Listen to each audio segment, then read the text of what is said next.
Item Number SCP-1575. Object Class Safe. Special Containment Procedures. SCP-1575 is to be held in a 6 m by 6 m by 4 m containment chamber at Biosite-23, with direct access to Research Laboratory 3 at same. Except when in use for testing, no water is to be allowed in the SCP-1575's containment, and after testing, all water used is to be held in quarantine for use in further tests. Description: SCP-1575 is a marble statue, standing approximately 2.75 meters high, with an additional base of 0.5 meters. The statue is a depiction of Venus, Roman goddess of love, beauty, fertility, and seduction, clad only in wrappings from the waist downwards. The statue acts as a fountainhead. Damage to the base shows that it was likely intended as a permanent installation, with a single channel running from underneath the base up through a hole in the mouth. SCP-1575 showed no anomalous properties on its own, nor do samples removed from the hole. An inscription on the base, partially obscured by the above-mentioned damage, indicates it to have been sculpted in the early 16th century for a private collection in Italy. Any otherwise fresh water which is allowed to pour through SCP-1575 in its nature as a fountain, henceforth referred to as SCP-1575-1, is shown to have mutagenic properties when consumed or otherwise introduced into a body.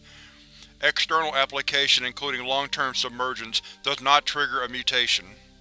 Non-human mammalian creatures who consume at least 0.5 liters of SCP-1575-1 daily will begin mutating into a human being over the course of roughly 1 month, with ethnicity roughly in accordance with humans native to the species' natural habitats.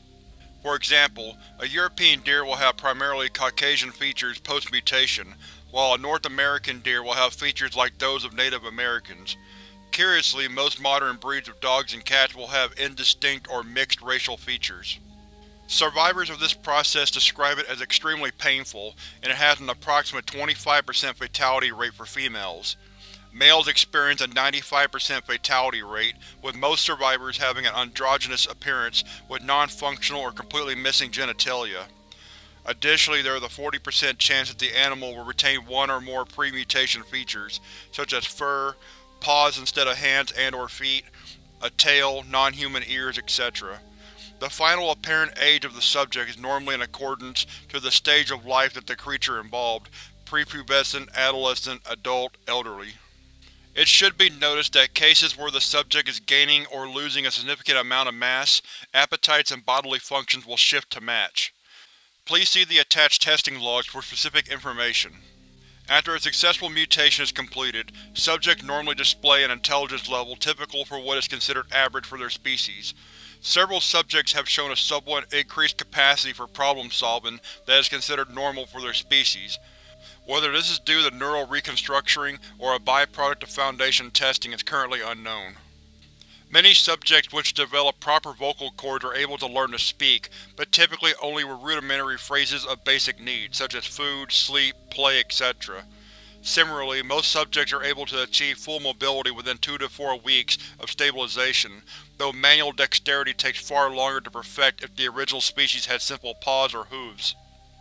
SCP-1575-1 does not have any notable effect on a creature's personality, memories, or instincts. All carry over from the individual animal's existing self despite drastic reconstructuring of the brain.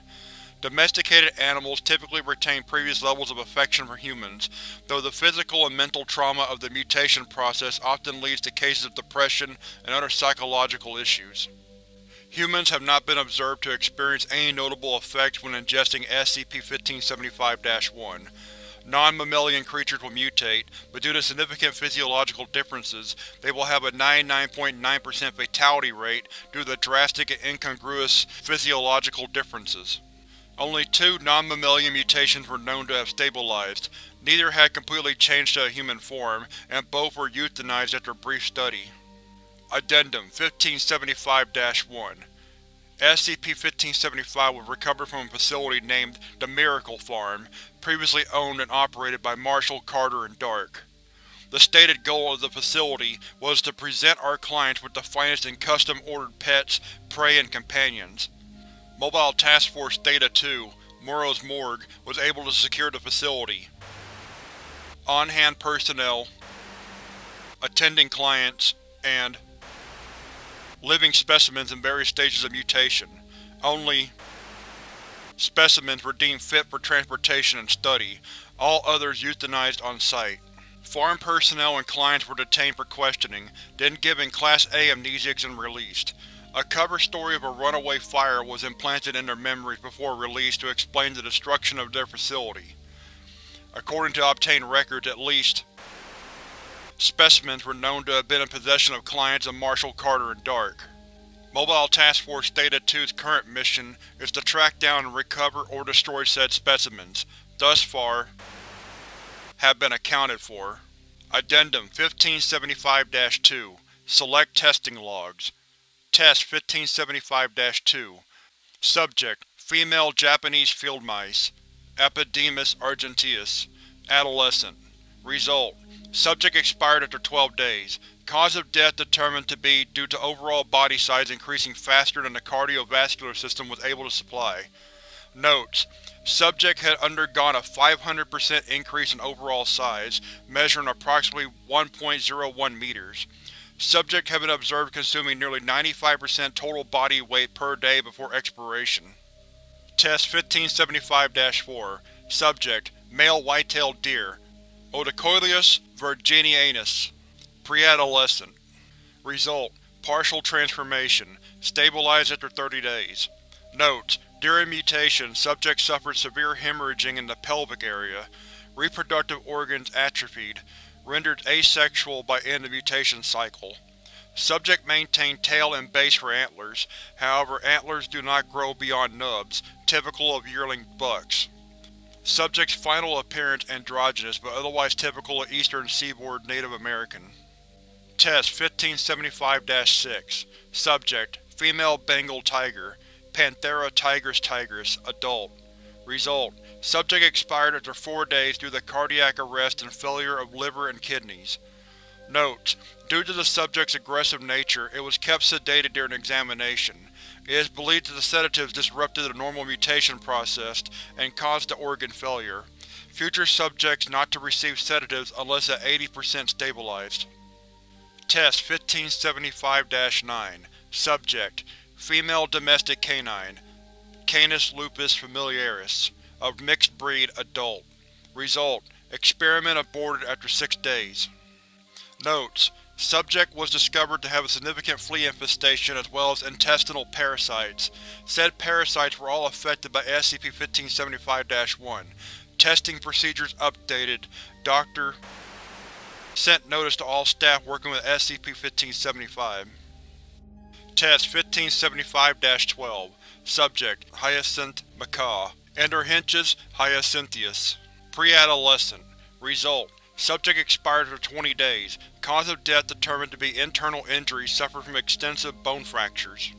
Notes: It appears that in this case, the subject's skeleton was not able to change at such a speed as to match the rest of the body. Differing muscle functions and the stresses of the mutation caused over 60% of the skeletal structure to break in various manners.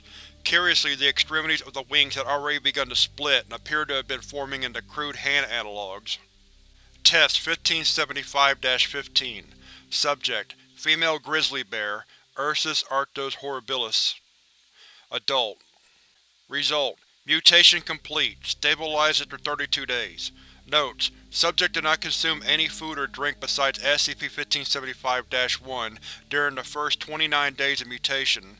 Subject's excreta shown to contain excessive amounts of organic material, fatty deposits, blood, etc.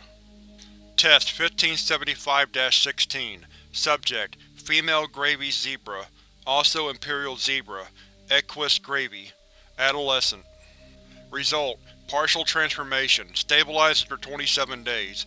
Notes: Subject's main body, hind legs and most of its head shifted to human with an appearance of native African, while front legs and jaw structure remained most normal for a zebra. Subject showed extreme distress, difficulty of movement and impairment while eating. Euthanized after thorough examinations. Addendum 1575-3 Notice from Dr. regarding a minor containment breach involving SCP-1575. Following the incident on the 12th of this month during Test 1575-9, any animal to be used in testing with SCP-1575 is to be thoroughly examined for both external and internal parasites. Our initial belief that SCP-1575-1 only affected the primary host was proven wrong. It apparently retains its mutagenic properties even when ingested secondarily through the host's lower GI tract or bloodstream. We absolutely do not need another instance of half-mutated flea creatures, and the psychologist is having a hard time helping Janet with her nightmares of a 7-foot-long tapeworm with a screaming face tearing out the belly of a dog. Dr.